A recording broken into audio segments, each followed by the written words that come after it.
What's up, guys? Thank you for joining me for a new video. Today, I'm joined by Amazon Merch All-Star, who's been crushing it lately, Jason. What's up, Jason? Hey, how's it going, Ryan? Hey, man, I'm doing good. Thank you for saying yes to my invitation to do an interview for the channel. So you're in my Facebook, my Amazon Merch Facebook group, posting these big numbers, getting everybody all excited. And I had to get you on so that we can ask you, like, what the heck, man? How did you, and let me pull this up too.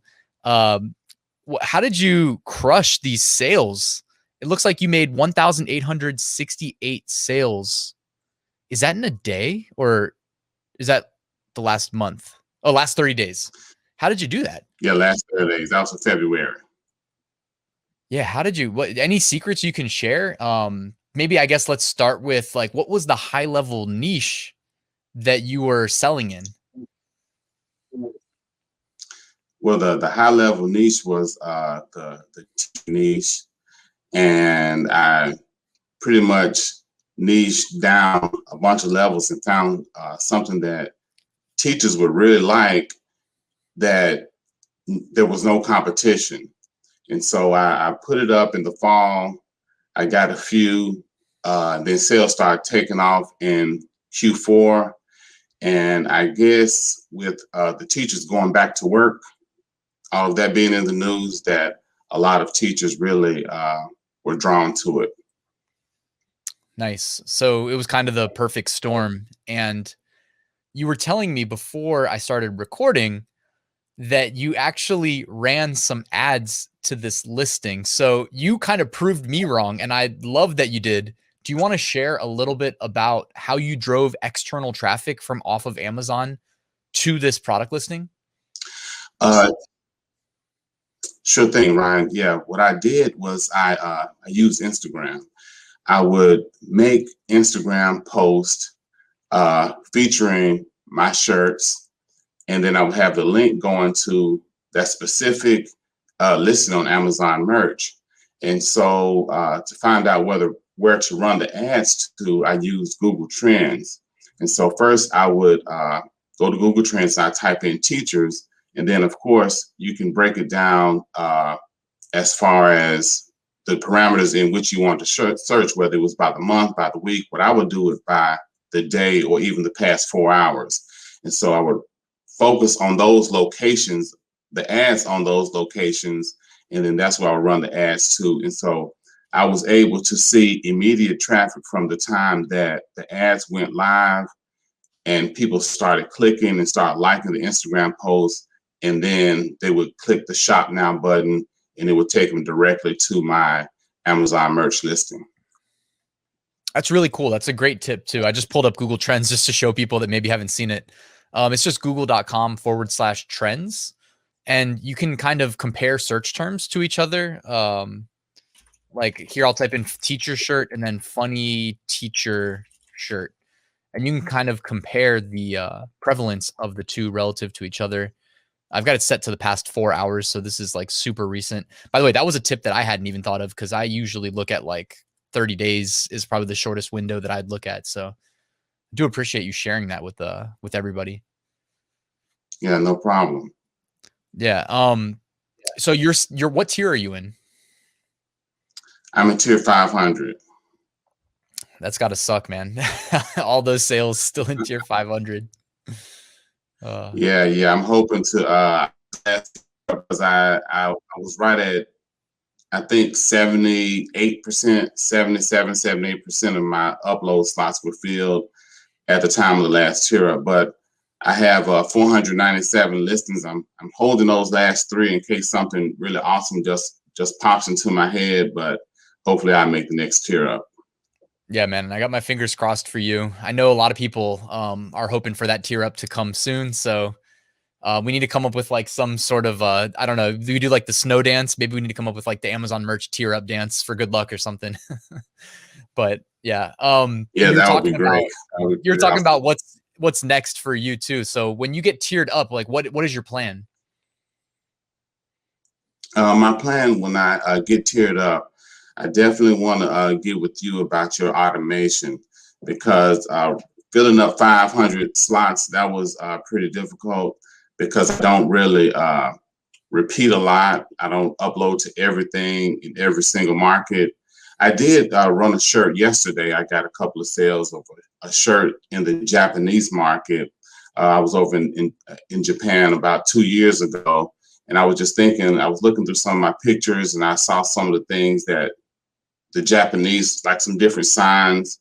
And so I ran a shirt with one of those. I picked up 2 sales yesterday. So I was pretty excited about that. So I want to continue looking at some of the other foreign markets, as well as using your automation suggestions. Yeah, that's a good tip actually. And what I've been doing lately is increasing, because what I didn't get excited about when I would post to the other markets, the international, was a lot of times I'll trust Amazon Merch's pricing suggestions, but like even when you convert, I wasn't that excited about the royalties. So I started just kind of going to 19.99 euro and it's a lot, but I've made some sales and I don't push that many to the international. Like typically if I'm pushing to those international sites, it's because I'm doing a manual upload, which I don't do too many of. It's like some days though, something will just hit me and I'll go create the shirt real quick and upload it. Besides that, I have kind of shifted to more automation. So anything like I want to ask, like beyond that one shirt that really took off with the assistance of some ads, have you like had any similar levels of success that maybe took off organically? Yes. I would I was watching your videos one day, and you were talking about current events. And so my wife and I, we were watching an award show, and behind the performer was this graphic. I'll just leave it at that. And so it was a very nice saying. So I used that saying, and that's when I first really started picking up on sales. But I made a mistake, and I was trying to change the price because I think I got about 30 in one day, and I was pretty excited about that back in the fall. And I deleted it, after it had been selling good for like 2 weeks. So that totally crushed me right there, because I said, I'll never sell 30 in a day again. But it really prompted me to really work harder and notice things. And one of the things I would do during football season is I would look at the fans in the stands. And so sometimes they would have some awesome slogans on signs. And so a couple of those, I said, hey, well, the fans, they like these sayings. They started becoming Twitter hashtags. So I said, well, I'll put this on the shirt. It didn't have the team name. It didn't even have the city in them. But it was just some mashups that fans made. And so I got quite a few sales during football season organically by doing that. Yeah, it's crazy. Inspiration can be found everywhere. And I've definitely done that before. I can think of one time, and it was for NBA, back when they had fans in the stands, right? But I definitely remember doing that at least once. And it's like, yeah, like when I was in those lower tiers too, and it's like whenever you get that first success, you start getting hungry. You're like, okay, I can do this.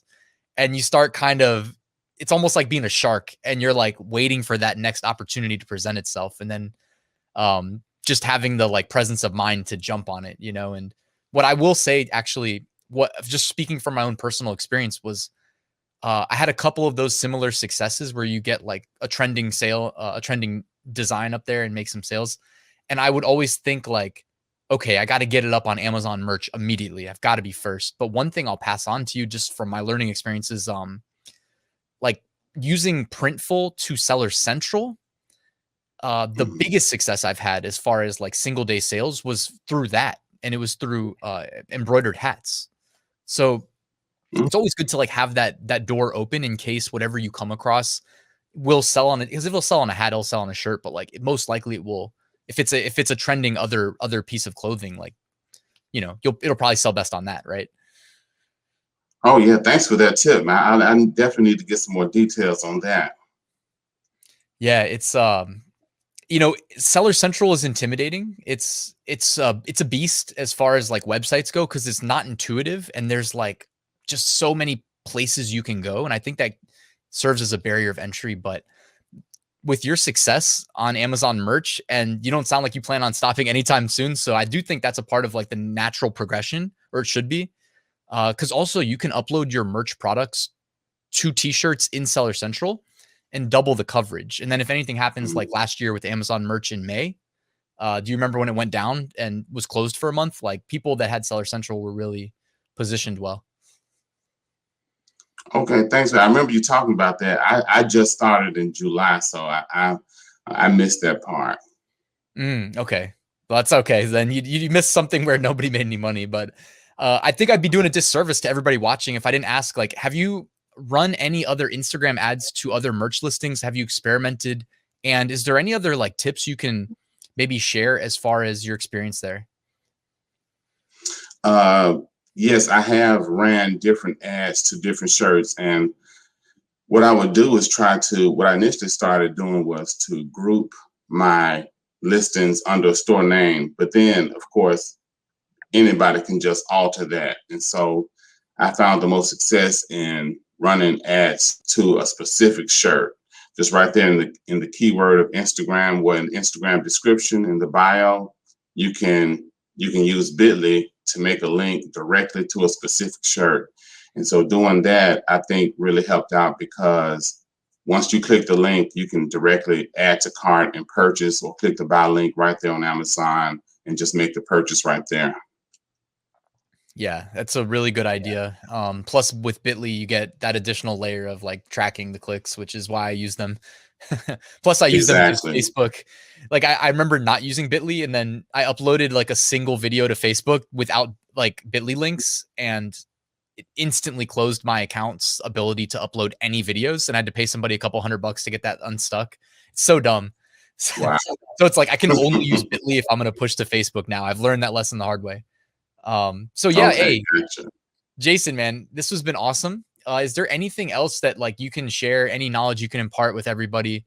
But by the way, also it's just awesome to have you on, somebody from the Facebook group that's just like crushing it, that can kind of share their success. Okay, I appreciate it. I'm just going to keep working hard, keep trying to notice things, and I really want to focus on evergreens, because having playing the long game seems to be the best way to go. And I definitely want to get with you on different integration and using Seller Central as well. So I really appreciate you. I appreciate everyone in the group sharing the insight. It's really good bouncing these ideas off of each other for inspiration. Awesome, man. I love the positive attitude and the like eye for scaling. So yeah, let's chat about the Seller Central integration after this. But thanks, man. Thanks for being here. No problem. Thank you, Ryan.